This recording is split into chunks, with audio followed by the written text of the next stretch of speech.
Para empezar, quería pediros disculpas por hacer mi presentación en inglés, pero debido a una sorpresa que os tengo preparada para el final, no tengo más remedio. Hello. Good morning, everyone. Firstly, I would like to thank the TED team for organizing this incredible event. Thank you all for dedicating your time listening to others. It is an extremely valuable skill that you all here have, and I feel like there's currently a lack of this within society. Thank you very much for this invitation. As I'm probably the youngest speaker here today, my main objective is that you'll have a great time, whilst I try and explain what I have learnt and what conclusions I have reached through specific experiences that I have lived in my short 16 years of life. My name is Carlota, and I'm currently a teenager, for better or for worse. I have lived loads of experiences, and when the TED team offered me an invitation to speak to all of you here today, the first thing I thought about was, what is the title of my presentation going to be? It didn't take me very long to come up with a title. It is a simple term that englobes the main topics I believe are worth discussing with you today. That is why I decided to call my presentation The Journey. Through my talk, I aim to discuss how I feel with the things I do and how I visualize my future to be like after having lived a few experiences that have shaped me into the person I am today.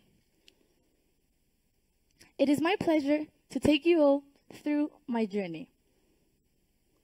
I've been traveling for 16 years, which means I still have a long journey to go through.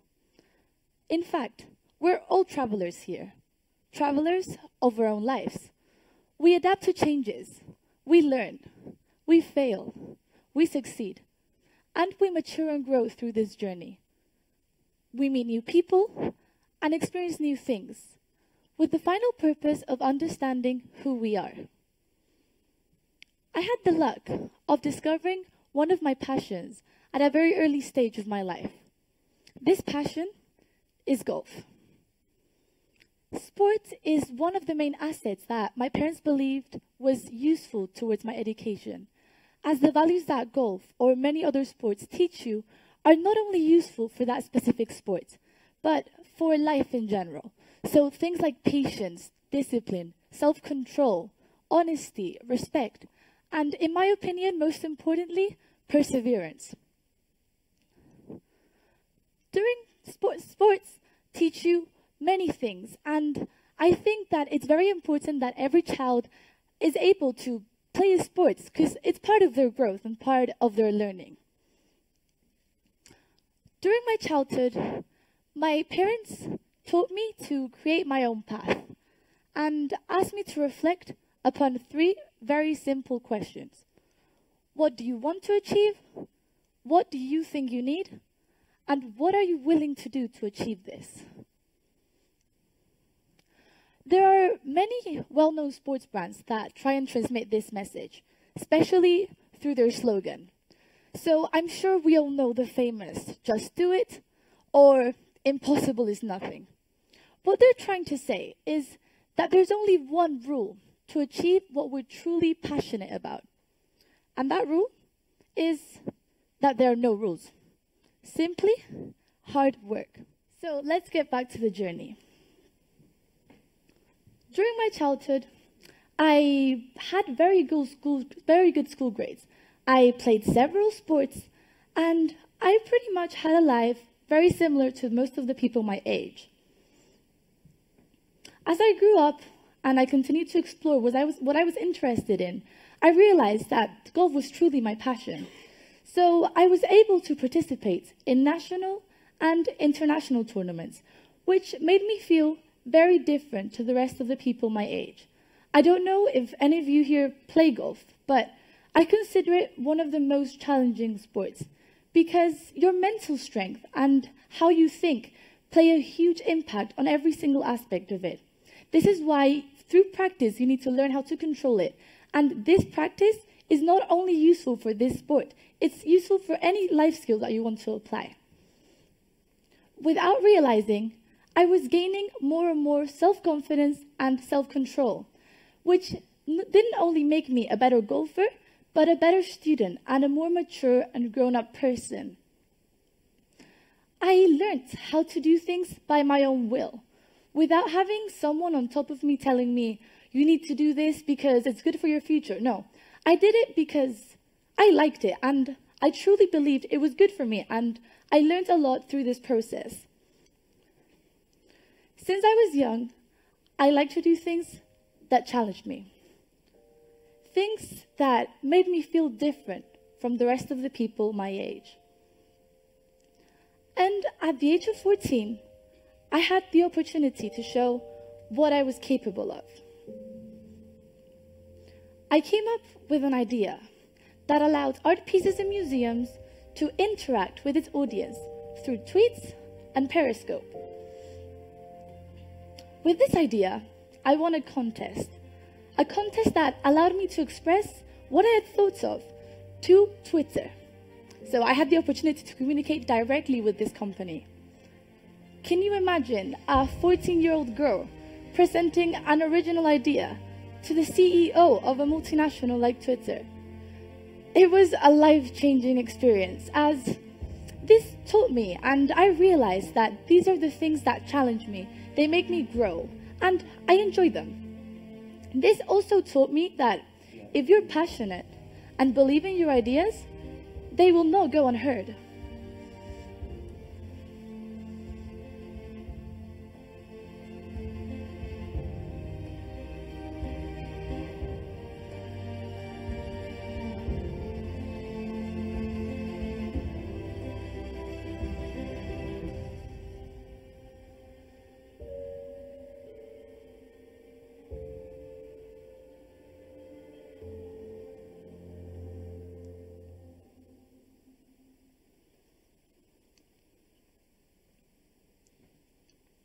Later on in my journey, whilst I kept developing my communication skills and my golf career, I was given the opportunity to interview my golf idols by collaborating with the media department of European Tour.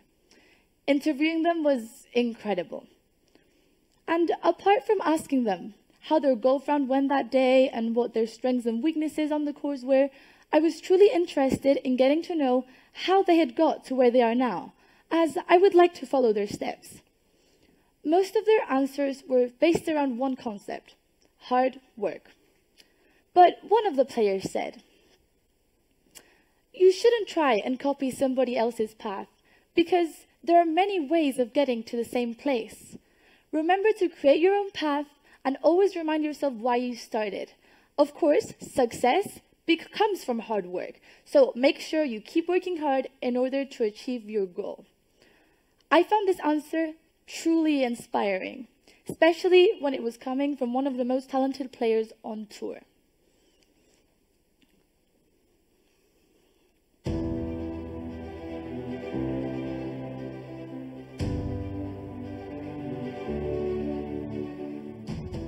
Here we are today, about to live an unforgettable experience. I'm having the opportunity to interview really good players which are playing in the Spanish Open. For me, this is just a dream because I've always wanted to be like them, and I can't wait to follow their steps and to just hear their advice. Here we are with Sergio Garcia, who just finished his round. At what tournament are you playing right now? We're playing the Spanish Open, the Valderrama Spanish Open, hosted by my foundation, Foundation Sergio Garcia, so very excited. Every day, I notice talented people. In fact, all of the speakers here today are filled with passion, experience, and talent. And after talking to several of them, I have come to the conclusion that they all follow very similar steps to the ones required in golf in order to achieve their dreams. Think of what you want to do.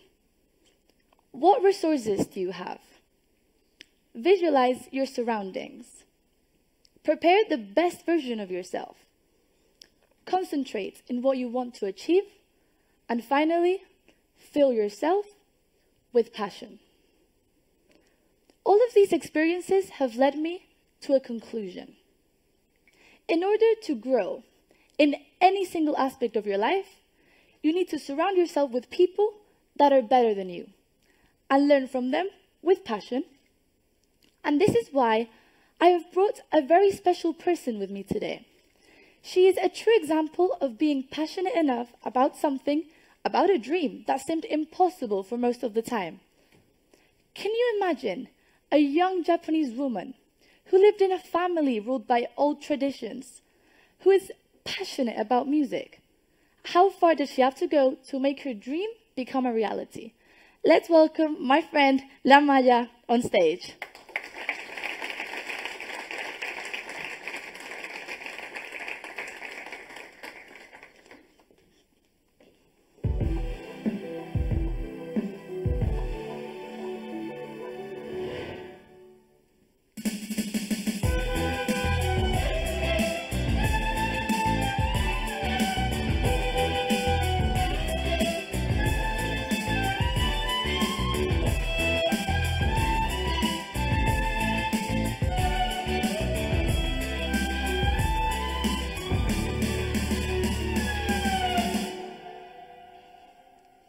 Konnichiwa, Maya. Thank you so much for being with us today. So, I know that playing the violin has always been your dream. Yes. So, what advice would you give all of those people that truly want to achieve their dream? Well, I'd say the first thing is always trust your intuition at gut level, and because the heart never gives you the wrong answer. So just follow your heart and be strong. And one important thing to remember is that it doesn't really matter what the other people say or think about you. I know that it's especially difficult when people close to you are discouraging sometimes, and which in my case was my parents and my actual violin teacher, and he pretty much told me that I was no good, that I should change instruments. But then be stubborn with your dream. And it's okay to be stubborn and just go for it. I know that playing the violin has always been your passion. Mm-hmm. But when did you actually realize that this is what you truly wanted?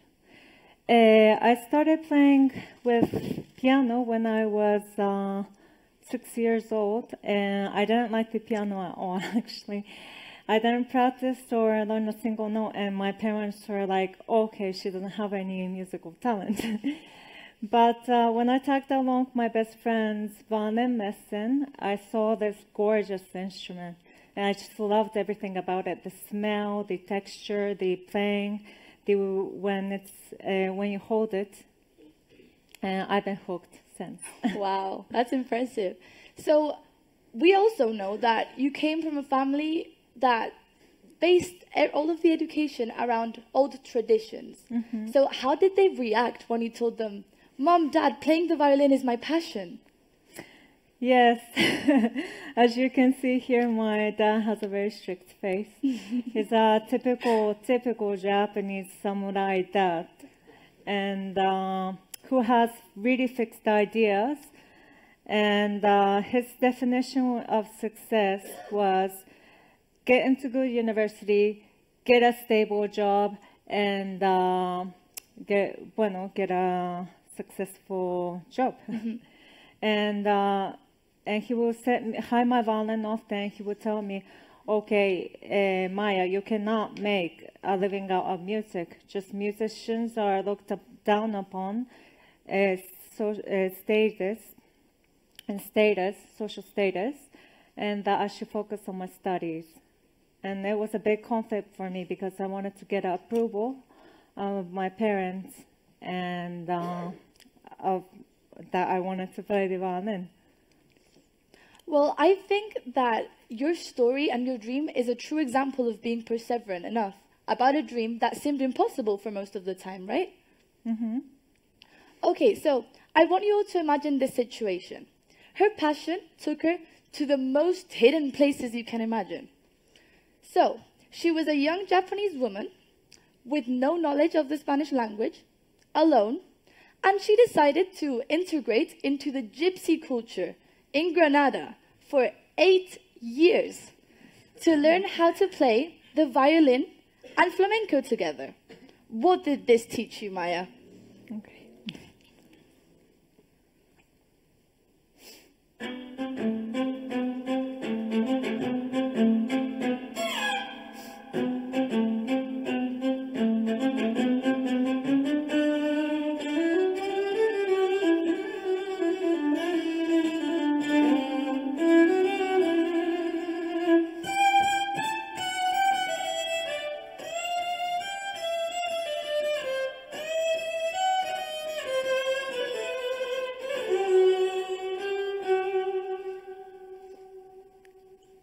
You surprise me more and more every time. Thank you. Every time I hear it, I like it more.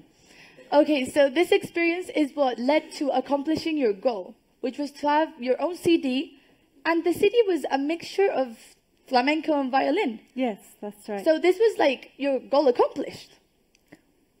Okay, I know you very well, so I know you never played the violin because of money, because you even played on the streets. So what did you learn from this? Well, I first started off playing in the streets because when I moved to Spain, it was the fastest way to get to know people where I didn't speak the language and where I didn't know anyone. But then I realized that actually music is for everyone, and it's not just for concerts, for theaters, or people who can pay for tickets.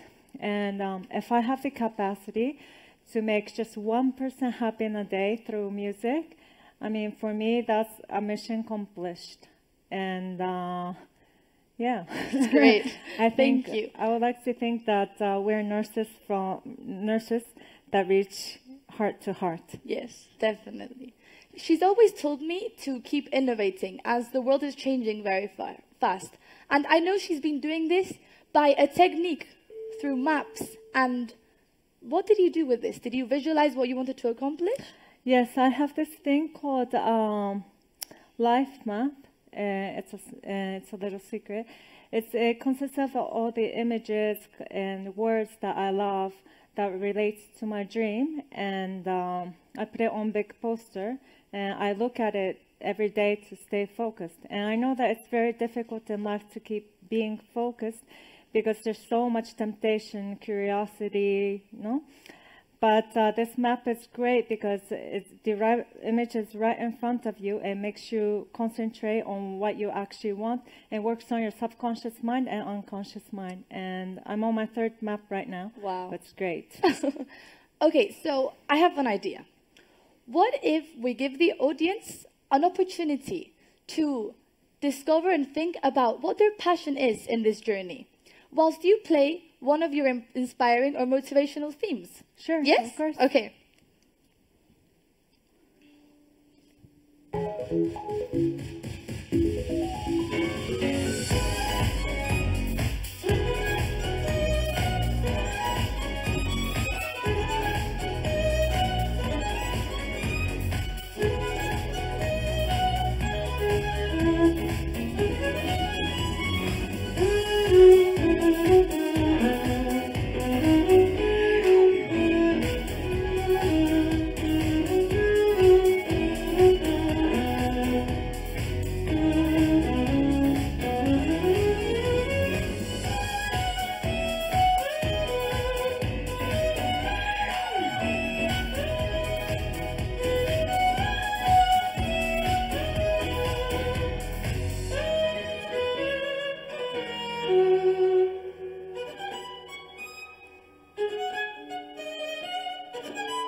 Wow.